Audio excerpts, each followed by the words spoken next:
বর্তমান সময়ে আমাদের কম বেশি সবারই বিকাশ আছে এবং কি আমরা বিকাশ অ্যাপসটা খুব কমনলি আমরা ইউজ করতে পারি বা অনেকে হয়তো বা এই বিকাশ অ্যাপসটা আমরা ইউজ করতে জানি না। বর্তমানে সবচেয়ে বেশি ব্যবহৃত ট্রানজ্যাকশন যেগুলো হয় যেমন send money, mobile recharge, cash out, payment এবং কি বিল পে, এগুলা কিন্তু নিত্যদিনে আমরা ইউজ করতেছি বা এগুলো আমাদের প্রতিনিয়ত প্রয়োজন হয়। সো আজকের এই ভিডিওটিতে আমি আপনাদেরকে বিকাশ অ্যাপস ইউজ করে কিভাবে সেন্ড মানি করবেন, কিভাবে মোবাইল রিচার্জ করবেন, কিভাবে ক্যাশ আউট করবেন, কিভাবে পেমেন্ট করবেন এবং কিভাবে বিল পেমেন্ট করবেন সব কিছু একটা ভিডিওতে শেখাবো। সো ভিডিওটি শেষ পর্যন্ত দেখেন, আশা করি এই সব কিছু আপনি নিজেই করতে পারবেন। আমি Rubel Rana Yusuf, all is learn YouTube চ্যানেলের পক্ষ থেকে আপনাদেরকে জানাই স্বাগতম। যেখান থেকে ভিডিওটি দেখতেছেন, যদি ইউটিউব চ্যানেল থেকে দেখেন অবশ্যই চ্যানেলটিকে সাবস্ক্রাইব করে রাখতে পারেন এবং কি যারা পেজ থেকে দেখতেছেন অবশ্যই পেজটিকে ফলো করে দিতে পারেন। আর অলরেডি যারা ফলো এবং সাবস্ক্রাইব করেছেন অসংখ্য ধন্যবাদ। যদি আপনাদের কোনো মতামত থাকে অবশ্যই কমেন্ট করে জানাতে পারেন। সো ভিডিওটি শুরু করা যাক। প্রথমে যেটি করতে হবে, আপনাকে বিকাশের যে অ্যাপ্লিকেশনটি আছে এটি আপনারা ইনস্টল করে নেবেন এবং কি সেখানে আপনাদের অ্যাকাউন্ট লগ ইন করে নেবেন। বিকাশের যে অ্যাকাউন্ট আছে এটা আপনি লগ ইন করে নেবেন। সো আমার সব কিছু করা আছে, আমি সরাসরি বিকাশ অ্যাপসে ঢুকে গেলাম। আপনারা দেখতে পারতেছেন আমি স্ক্রিনটা দেখা যাচ্ছে।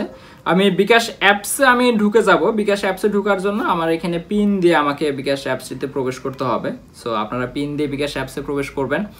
সো এরপরে যেটি হবে, এখানে কিন্তু ফুল ইন্টারফেসটা আছে। আমি আমাদের যে মেন যে ইন্টারফেসগুলি এটা আমি দেখানোর ট্রাই করব খুব কম সময়ের মধ্যে, যদিও ভিডিওটি অনেক লং হবে।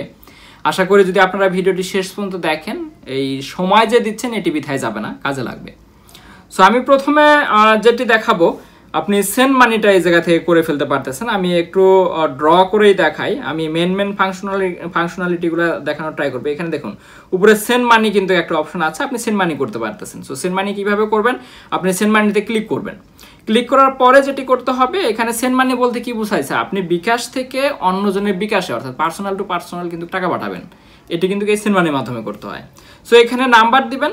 নাম্বার আপনি যে কোনো নাম্বার দিতে পারেন। আমি যদিও অনেক লং হয়ে যাবে, আমি এত কিছুতে যাচ্ছি না, বাট কোনটা দিয়ে কি করতে হয় এটি আপনাদেরকে দেখাই, সেটা মেবি বেটার হয়। হ্যাঁ, সো আমি এটি দেখলাম হলো সেন্ড মানি। এটা অর্থাৎ আপনি পার্সোনাল টু পার্সোনালে অন্যজনের বিকাশে আপনি টাকা পাঠাবেন পার্সোনাল অ্যাকাউন্টে। এরপরে যেটি আছে মোবাইল রিচার্জ। হ্যাঁ, আপনি এটার মাধ্যমে কিন্তু আপনি যে কোনো অপারেটরে মোবাইল রিচার্জ করতে পারবেন। এখানে চাইলে আপনি মিনিট কিনতে পারবেন, চাইলে আপনি ইন্টারনেট কিনতে পারবেন, SMS কিনতে পারবেন, বান্ডিল, যে কোনো প্রকার বান্ডিল কিন্তু আপনি কিনতে পারবেন এখান থেকে। সো এটি দিয়ে কিন্তু আপনি মোবাইল রিচার্জ করতে পারবেন। এটি গেল। এরপরে যেটি আমি দেখাবো হলো ক্যাশ আউট। এখন ক্যাশ আউট কাকে বলে, আপনি যে এজেন্টের কাছ থেকে যে টাকা বের করেন, আপনি অর্থাৎ পার্সোনাল থেকে এজেন্ট থেকে টাকা বের করা ওই হলো cash out. So cash out কিন্তু আমি একটু দেখাই। ক্যাশ আউট কিন্তু আবার ATM বুথের মাধ্যমেও করতে পারবেন, এজেন্টের মাধ্যমেও করতে পারবেন। সো যদি আমি পরবর্তীতে দেখাবো কিভাবে আপনি ATM বুথ থেকে টাকা বের করবেন আর এজেন্ট দিয়ে কিভাবে টাকা বের করবেন, এটা অলরেডি আছে, চাইলে চ্যানেল থেকে দেখে আসতে পারেন।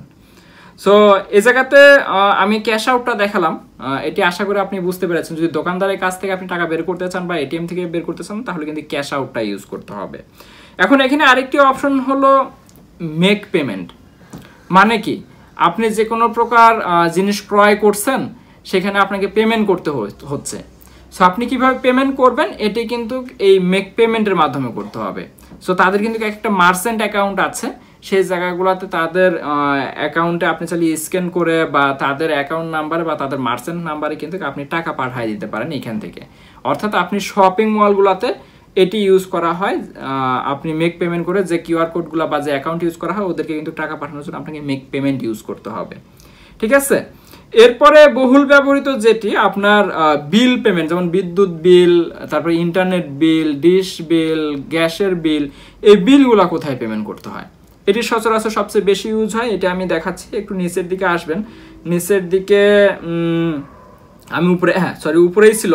যেমন এই যে দেখুন বিল পে। হ্যাঁ, আপনি কিন্তু এইখান থেকে যে কোনো প্রকার বিল পে করতে পারেন। সো আমি একটু ভিতরে ঢুকে দেখাই। এখানে কিন্তু সর্বপ্রকার বিল এখানে দেখেন, এই যে আমি যেটি আপনাদেরকে একটু আগে বললাম, electricity bill, gas bill, water bill, internet bill, telephone bill, TV bill, credit card bill, আপনি কিন্তু যে কোনো প্রকারের বিল কিন্তু এই জায়গা থেকে পেমেন্ট করতে পারতেছেন, ঠিক আছে, অর্থাৎ বিল পে করতে পারতেছেন। সো আপনি যে কোনো প্রকার বিল কিন্তু এই জায়গায় পেমেন্ট করতে পারবেন। সো আমি যেটি দেখালাম, আপনি সেন্ড মানি, তারপরে মোবাইল রিচার্জ, ক্যাশ আউট, তারপরে মেক পেমেন্ট এবং কি বিল পে। সো এই ফাংশনালিটিগুলোই কিন্তু সবচেয়ে বেশি ইউজ হয়। আমি কিন্তু সব কিছু আপনাদেরকে দেখালাম। যদি এর বাইরেও আরও কোনো কিছু জানার প্রয়োজন হয় বা দেখার প্রয়োজন হয়, চাইলে কিন্তু কমেন্ট করতে পারেন। আর আরেকটি বিষয় আপনাদেরকে দেখাই, আপনারা এই যে ডান পাশ থেকে একটু বাম পাশের দিকে টান দিবেন, দেখবেন এই জায়গায় কিন্তু আপনার অ্যাকাউন্টের সব কিছু দেখতে পারবেন। হ্যাঁ, হোম স্টেটমেন্ট, লিমিটস, কুপন বা আদার সব কিছু কিন্তু দেখতে পারতেছেন। চাইলে এগুলো আপনি দেখতে পারেন। যদি কোনো প্রবলেম হয় কমেন্ট করতে পারেন, আমি সাথে সাথে সলভ করে দেওয়ার ট্রাই করব। সো আজকে এই পর্যন্তই, দেখা হবে নেক্সট কোনো ভিডিওতে, নেক্সট কোনো টপিকে। আল্লাহ হাফেজ।